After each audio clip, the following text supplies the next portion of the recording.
Naam, hujambo mpenzi mtazamaji na karibu katika Mwale wa Kirk usiku wa leo tarehe 14 mwezi Agosti mwaka 2020. Jina langu ni Cornelius Omuse na mtangazaji mwenza wa lugha ya ishara ni Bi Jen Mwangi. Moja kwa moja hadi katika taarifa kuu kuhusiana na maambukizi ya maradhi ya corona humu nchini. Watu 580 zaidi wamethibitishwa kuwa na virusi vya corona kutoka kwa sampuli 5458 zilizopimwa katika saa 24 zilizopita. Hii inafikisha idadi jumla ya maambukizi kuwa 29334. Kati ya watu waliobainishwa kuambukizwa, 530 ni wa Kenya ilhali 50 ni raia wa kigeni. Idadi waliopona pia imeongezeka hadi watu 15292 baada ya watu 198 zaidi kupona katika saa 24 zilizopita. 119 chini ya mpango wa utunzi wa nyumbani na 79 kutoka vituo mbalimbali vya afya. This is by county. Nairobi County leads with 375, Kiambu 53, Machakos 23, Busia 17, Mombasa 15, Nakuru 15, Kajiado 14, Kisumu 12, Lamu 10, Nyeri 7, Laikipia 3, Baringo 2, Kisii 2, Turkana 2, Vihiga 2, Garissa 1, Bungoma 1, Murang'a 1, Nyandarua 1, Siaya 1, and Trans Nzoia 1. We have provided a distribution with regards to the sub-counties from each county, and this will be availed in the statement. Today, we are delighted to report that we have 198 patients who have recovered from the disease, and from this number, 119 are from the home-based care program, whereas 79 have been discharged from various hospitals. And this therefore brings the total number of recoveries in the country to 15,298. And we continue to appreciate our healthcare workers for their excellent work done. Unfortunately, however, we've lost 5 patients to the disease, bringing our fatality count to 465.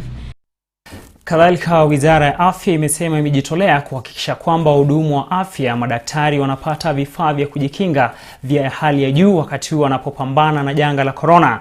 Katibu mwandamizi katika wizara hiyo, Daktari Masi Mwangangi, anasema kuwa Wizara ya Afya itaendelea kuangazia matakwa ya wahudumu wa afya, bima ya afya, huku akisema kwamba wametenga bajeti ya kugharamia masuala hayo. We'd like to remind you that we continue to hold the well-being of our frontline health workers as a priority as we fight COVID-19. The provision of quality personal protective equipment continues. We are working to ensure that this equipment is approved by the Kenya Bureau of Standards and working with various county governments to ensure that there is no delay in provision of this equipment. We have also gone ahead and addressed and anticipated the increased workload of our healthcare workers. And through the Universal Healthcare Coverage Program, we've been able to employ 5,000 healthcare workers across various cadres so they can relieve the anticipated heavy workload in this age of COVID-19. Regarding the mental health of our healthcare workers, the ministry continues to put in place a care line, a psychosocial care line for our healthcare workers, where we have a set number of psychologists deployed, ready to attend to any queries or any concerns or any remedies that are required when it comes to mental health. We've also employed, through the different medical associations, peer-to-peer mentoring of healthcare workers as they continue to fight the COVID-19 pandemic. With regard to occupational risk and safety, we are working with different organizations who are involved in the design of our workmen compensation package. This has been submitted to Cabinet and is awaiting ratification in order to be able to protect the welfare of our healthcare workers. Tukiachana na hayo ni kwamba kiongozi wa chama cha Amani National Congress Mwale Wa Kirk ametoa wito kwa wanawake viongozi kushirikiana na mashirika mengine ya kutetea haki za wanawake ili kuzuia visa vinavyoongezeka vya mimba za mapema miongoni mwa wasichana. Akisema hali hiyo imechangiwa na ukosefu wa usalama katika jamii. Wa Kirk alisema wanawake viongozi wanaweza kutumia ushawishi wao katika jamii kuwashauri wasichana kuhusu namna ya kujilinda. Alisema ipo haja ya kuanzisha kampeni ya kubwa ya hamasisho kwa wasichana kuhusu haki na majukumu yao katika jamii ili wasipotoshwe. You will look at, perhaps I'm not a security expert, you may want to define things that might be hard security and those that may be soft security.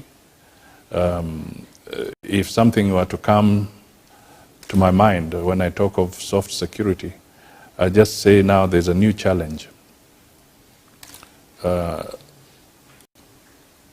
Pregnancies. Young girls getting pregnant. They're out there. What was missing when this young girl got pregnant? What is the fundamental issue that was missing around this girl for her to get pregnant? My take is that it is security. Lack of security must have gotten this girl into the dilemma of the visitation of this person who is reckless and does not care about the child. So one of the fundamental questions is, what can be done? How can you, as ladies around security and safety, think around such things and figure out what can be done beyond the normal to make sure that our children, our daughters are secure and there's some safety? It may not be 100%, but can we make it 90%, away from 30%, so that the teenage pregnancies can be eliminated? We must break away from a situation where a child is having a child.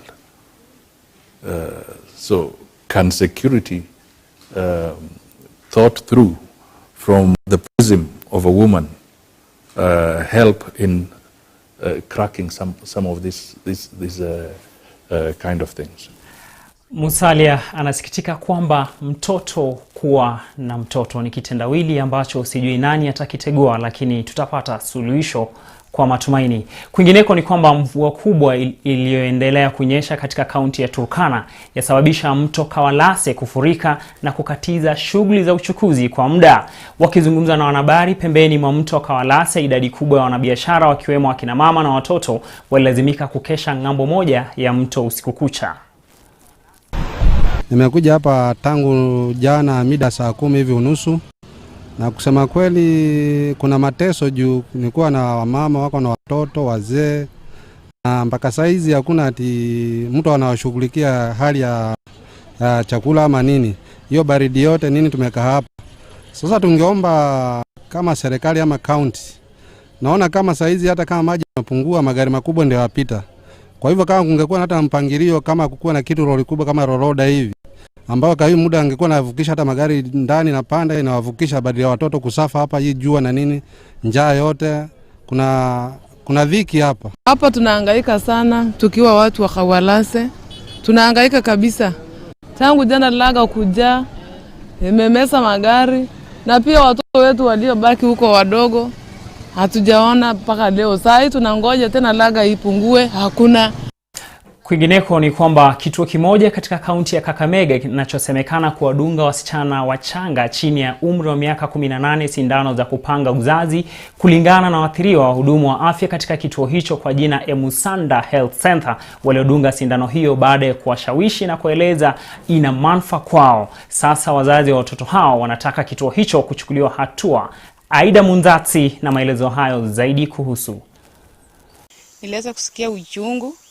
Nilikata mengi sababu tayari unajua wameshawaripu uzazi wao. Kitu kama hiyo dawa kupatikana ya kutibu mtoto hata kama itakuwa ni ya kienyeji ya kizungu itakuwa ni ngumu. Ni wazazi wenye hamaki wakielezea hisia zao kufuatia watoto wao kudungwa sindano za kupanga uzazi almaarufu family planning. Inasemekana kuwa wahudumu wa afya katika kituo hiki cha Emusanda kwenye kaunti ya Kakamega wamekuwa wakiwashawishi wasichana wadogo na kisha kuwadunga sindano za kupanga uzazi bila kuwajulisha walezi wao.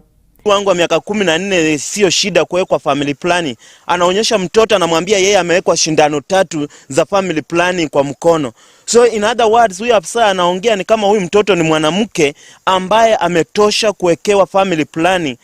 Wasichana hao walio chini ya miaka 18 ni baadhi ya waathiriwa ambao kwa ushawishi mkubwa walielekea kupata huduma hiyo bila kufahamu athari zitakazofuata. Madaktari watugawananga kila mtu akaenda kwa room yake.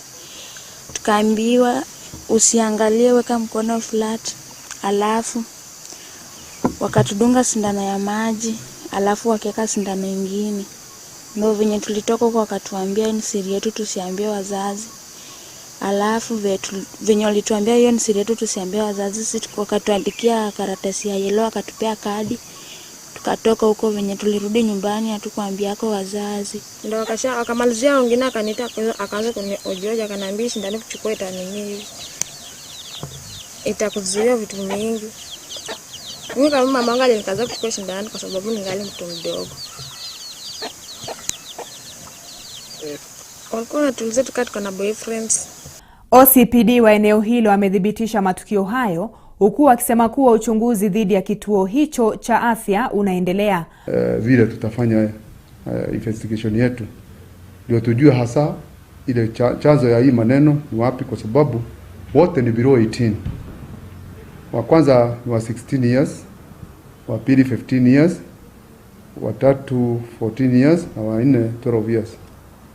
Wote walienda kwa hiyo clinic na ile kitu iliendelea. Hatujajua kabisa, hatujabainisha what happened.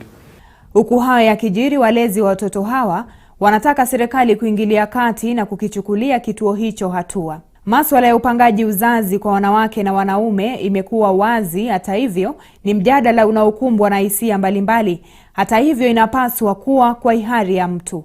Aida Munzati, Mwale wa Kirk.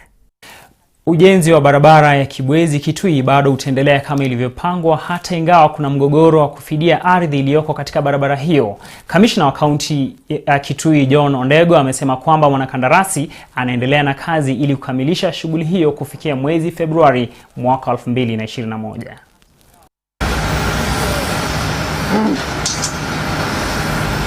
Ondego amewahakikishia wamiliki ardhi walioathirika na ujenzi wa barabara wa Wikilie na Siongila kwamba serikali inashughulikia kwa upesi fidia ya vipande vya ardhi ambavyo mwanakandarasi ameanzisha shughuli ya ujenzi. We have been assured by the contractor that come February next year he'll be handing over the road if everything remains constant, and that is the schedule. So the contractor is on schedule. The only hitch which we still have is the issues of land compensation, which is still pending.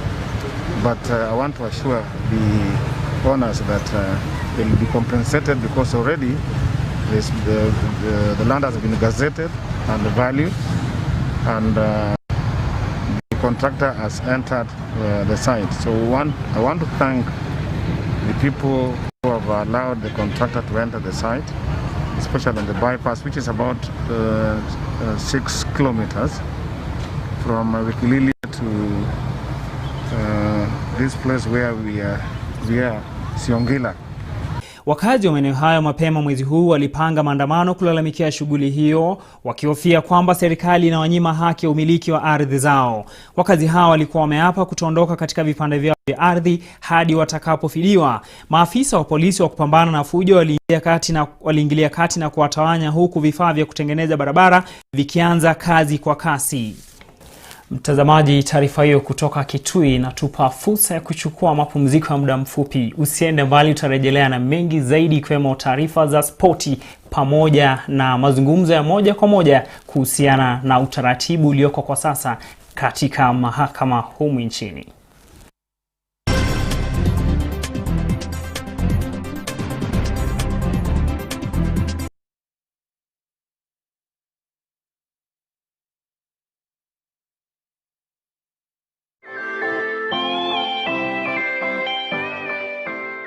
Life is a journey that requires a lot of preparation.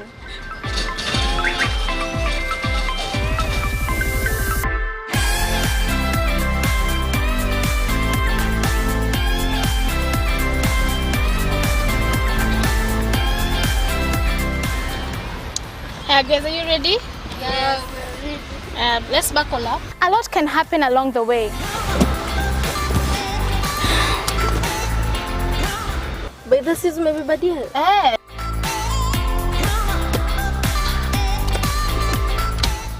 Guy, ni kama sijabeba your deal. Now what should we do? I think we won't go. Yes, because I can't find it. But really, who is in charge of your journey? Beginning this Friday, Youth to Co presents The Journey from 8 to 9 p.m. only on Kirk TV. See you there.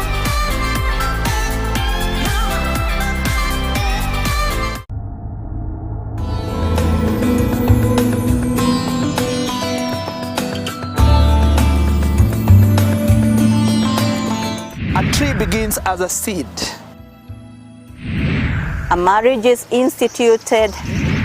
You now embark on the work of watering it, cultivating it, Creating legacies from one generation to the other.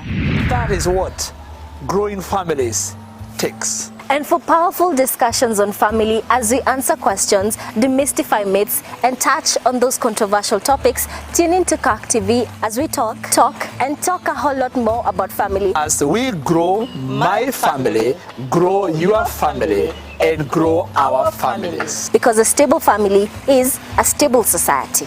Join me, Faith Kaulu, together with Reverend Edward Karanja and Professor Catherine Gashuda on Transforming Families, right here at Kirk TV.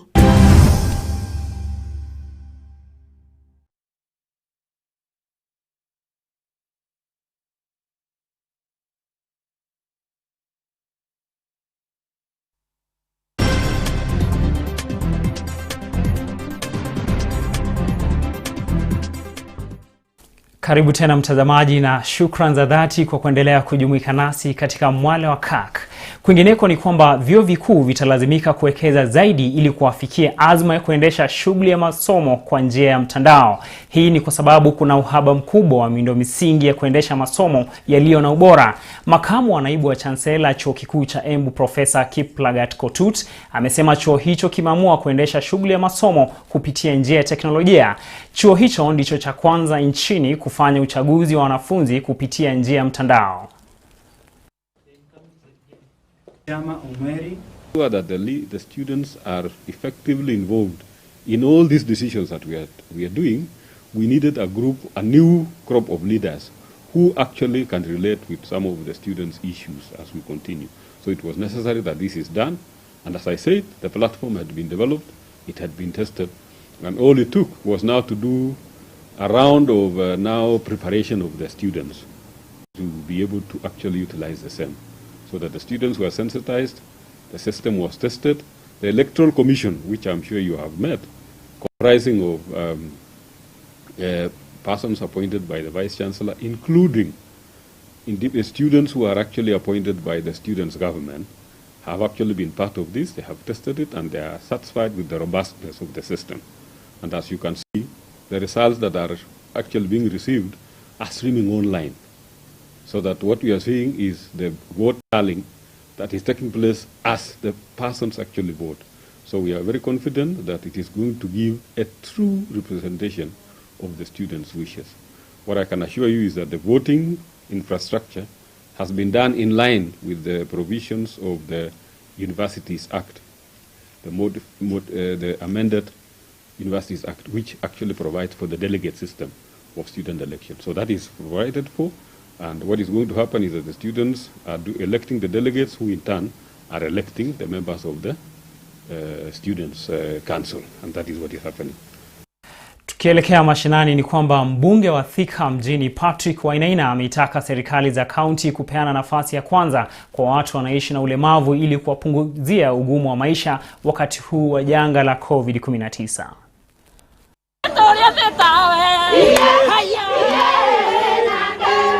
Akikiri kwamba watu wachache hufikiria changamoto za kiuchumi ambazo walemavu hupitia, mbunge huyo amesema kuna haja ya kuwainua walemavu kiuchumi kupitia kuimarisha mapato yao. Wainaina amesema kwamba walemavu wamo katika hatari ya kuambukizwa maradhi ya COVID-19 kwa sababu wengi wao hawana uwezo wa kuosha mikono.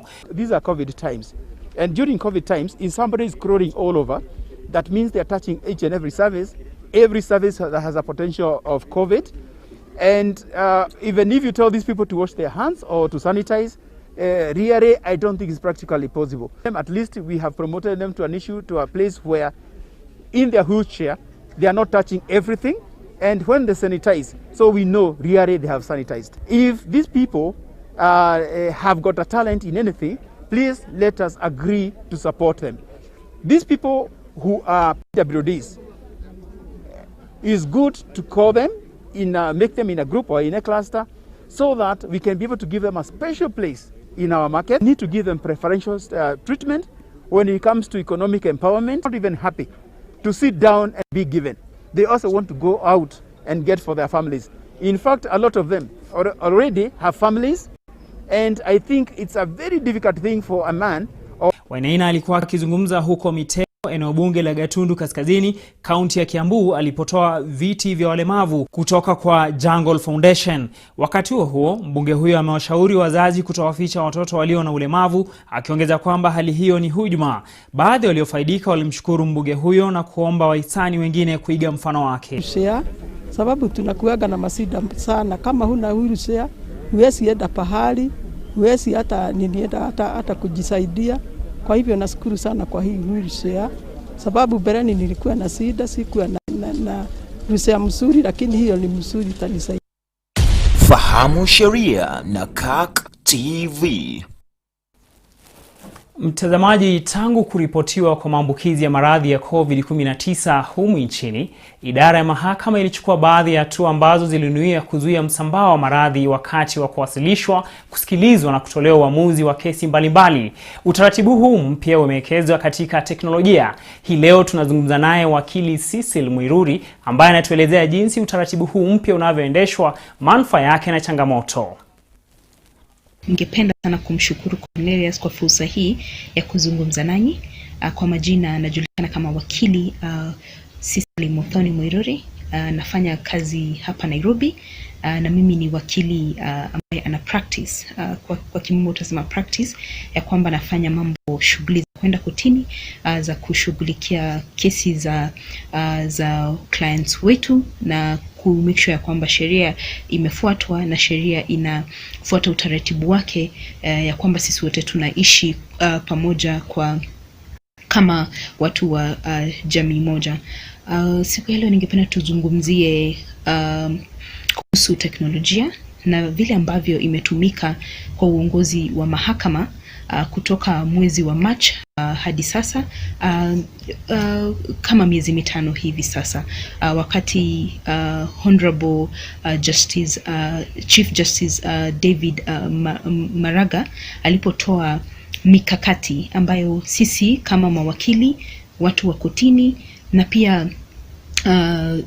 pia raia watakuwa wanatumia ili kuweza kumake sure ya kwamba koti imefuatwa, lakini muhimu sana kumake sure ya kwamba kuna ile social distancing rules za Ministry of Health zinafuatwa na hakuna msongamano wa watu. Kama vile mnavyojua ni kwamba koti zina msongamano sana.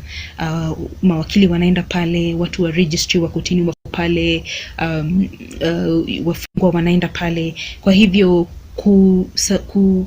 avoid madhara haya yote, koti ikaweka mikakati ya kwamba tunaenda digital, what we call digitization of ya mahakama. Na kwa mikakati hiyo digitization, jambo moja safi ambalo limetoka kwa hiyo mikakati ni kitu tunaita e-filing.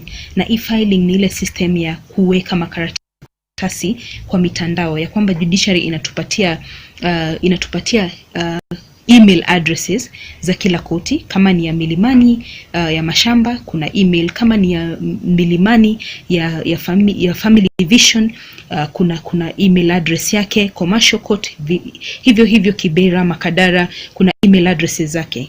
Na kutumia hizi email addresses unaweza kuchukua makaratasi yako wakati umeyafanya ofisini, unayasign, unayascan, unayatuma pale na unaandikia koti barua kufuatilia, na wanakuambia ndio tumereceive makaratasi yako. Wakati wamereceive, wanafanya kitu tunaita assessment, kwa sababu lazima tulipie ile ile fee. Unapolipia wanakujibu kwa email, bado wanakuambia hizi ndio pesa zimekuja, hii ndio akaunti. Mnajua ile akaunti ya KCB Bank ya kotini, unalipia pale na documents zako zinakuwa ni hivyo. So kwa hivyo kutoka Machi hadi sasa hivyo ndio imekuwa mipangilio, na sisi kama mawakili tumeweza ku very fast kwa haraka sana kuweza ku catch up na the new system, kwa sababu sisi ndio tunakuja in between the client na mahakama ku make sure ya kwamba haki imetendeka na sheria sana imefuatwa, kwa sababu kufuata sheria hadi wakati wa COVID-19 haipungui. It cannot be negotiated. Sheria lazima ifuatwe, na sana mawakili na team ya Law Society of Kenya under the guidance of our president Mr. Harvey, tumeweza kuwasiliana na kujua kwamba ni changamoto gani tumeweza kupatia mahakama majibu, ni changamoto gani ambazo tunakumbana nazo. Na sana kweli internet ni mzuri, imesaidia sana sababu hatuendi pale kotini kusongamana, tunakaa ofisini mwetu. Tumeweza ku-upgrade computer zetu, tumeweza kuweka very fast internet system kwa wenye wako wanazo, na tumeweza kuendelea ku represent clients wetu kwa jinsi ambayo, kwa namna na jinsi ambayo inavyofaa, na kuendelea kuwapatia huduma ambazo wanazihitaji. Hivyo basi wakati tunapatia feedback mahakama, changamoto zinazokuja obviously ni internet ina fail sana, na unaona hii system yote sasa ina depend on internet connectivity. Internet inapofeli basi hauwezi fanya hiyo e-filing, hauwezi attend hiyo koti kupitia hiyo Zoom ama hiyo Microsoft. Kwa hivyo hiyo ni changamoto moja. Changamoto ya pili ni kwamba koti bado inajikakamua ku make sure kwamba kuna physical hearing. And ninaposema physical hearing na maanisha kama vile nilivyokuwa naandamana na client wangu kotini tukienda kutoa ushahidi, wakati huu siwezi andamana na yeye kwa ile Zoom. Ni mimi tu na pia alafu tunafanya kitu tunaitwa tunachukua tarehe nyingine mpaka wakati tukapojua ya kwamba COVID-19 imeclear na tutaweza kwenda kufanya hearing. Zile hearing ambazo tunafanya hapa kule ni zile tunaita za applications, ya. Kuna zile applications zile zinafailiwa under certificate of urgency. Hizo tunaweza kusikiza sisi kama mawakili, tunafanya orally. Na nikisema orally ni kwamba nasema malalamishi yangu papo hapo kwa through hiyo Zoom meeting. Through your Zoom video link, ama naandika nafanya written submissions. Na sana ukiangalia Court of Appeal inasikiza kesi za rufaa kutumia hiyo submissions. Hakuna ile kusikizwa physically kwa sababu ya social distancing na rules ambazo tumepatiwa na serikali yetu kuu, ambayo tunaiheshimu, na pia the Ministry of Health ambayo tunafaa tufuatilie ile kujikinga na haya maradhi mabaya ya corona. Sana ukiangalia koti za kifamilia, kuna wakati tunaita pale family division. Tuna expect ya kwamba wakati tunakuja ku confirm kitu tunaitanga grant, ile yenye ambayo inawapatia urithi ndio mwende mkagawane mali. Kuna ile utaratibu ya kutaka wale watoto ambao wanafaa ku benefit au kurithi waje wote pale kotini ndio judge aweze kuwaona, lakini kwa wakati huu hiyo haiwezi kufanyika. Kwa hivyo unapata kuna koti ambazo kidogo zimeweza kuathirika kwa sababu ya lack of physical appearance, lakini hata hivyo tunajua kwamba kila kitu kina upungufu wake, na haya ndio mapungufu machache ambayo mahakama inajikaza sana, inatia bidii ku make sure ya kwamba yameweza kutatuliwa. And within time, mwaka unapoenda tunajua ya kwamba unaposonga tunajua kwamba tutaweza kupata mikakati tutafanyaje. Lakini kwa kifupi watazamaji ni kwamba mahakama inasonga vizuri, kazi inafanywa, wanatia bidii na wana make sure ya kwamba vile ambavyo tulikuwa tunasikiza kesi kwa ku make sure kwamba kesi za watu zimesikizwa na wamepata haki yao, vivyo hivyo even through Zoom meeting ndio tunafanya. Nashukuru sana na jioni njema, asante. Fahamu Sheria na CAK TV. Ni wakati wa wapenzi wa spoti, valieni njuga ili tuweze kuelekea viwanjani.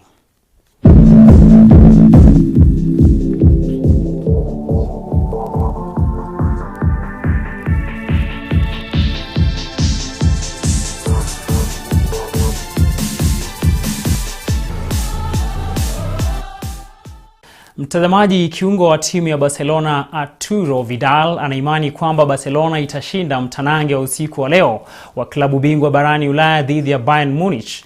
Timu ya Bayern imepigiwa upato kushinda mechi hiyo usiku wa leo atakapochuana katika mjini Lisbon.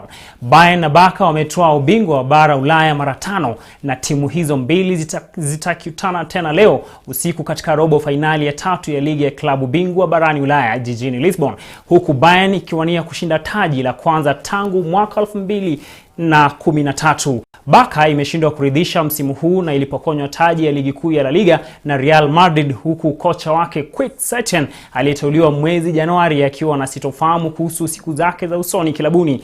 Wakati huo RB Leipzig ilibandua Atletico Madrid na kufuzu kwa nusu finali yake ya kwanza miaka 11 tangu timu hiyo ilipoanzishwa.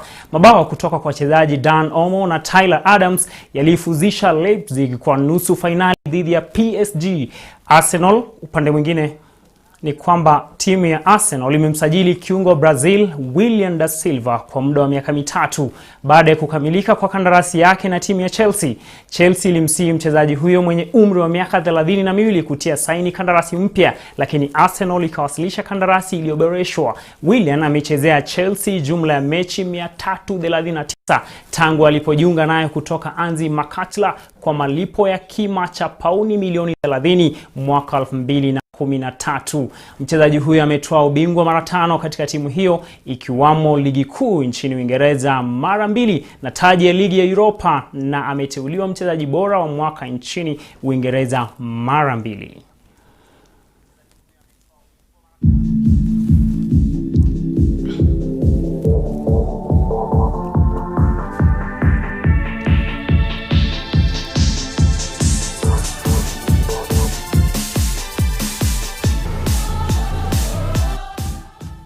Na mtazamaji, taarifa hiyo ya spoti inatuacha bila la ziada usiku wa leo. Kwa niaba ya mtangazaji mwenza wa lugha ya ishara Bijen Mwangi na mtayarishi wa makala haya Francis Ngala na fundi wa mitambo, kutoka kwangu Cornelia Somuse, na kutakia jioni njema na wikendi iliyofana.